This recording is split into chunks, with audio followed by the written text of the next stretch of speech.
Buonasera e ben ritrovati con una nuova edizione del TG Flash di New Sicilia.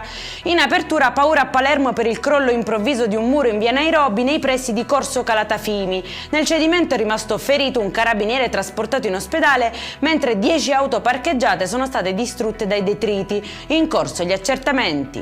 Aggressione davanti a una scuola di Pachino nel Siracusano, dove un'insegnante sarebbe stata colpita dal genitore di un alunno. Ferma la condanna del sindaco Giuseppe Gambuzza, che parla di episodio inaccettabile per l'intera comunità scolastica. Si attendono intanto gli accertamenti dell'autorità competente. Denunciato a Palermo un trentenne pregiudicato dopo un tentato furto finito con una grave frattura al femore.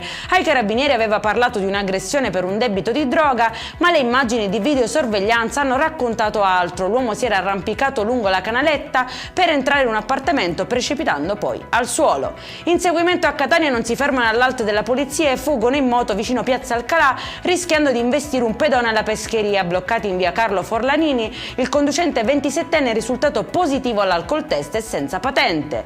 E in chiusura svolta meteo in Sicilia, il ciclone Pedro si allontana e lascia spazio all'anticiclone delle Azzorre. Attesa una settimana di tempo stabile e soleggiato con temperature in aumento e nessuna allerta diramata dalla protezione civile. Per questa edizione è tutto, prossimo appuntamento lunedì alle 13:30. Buona serata.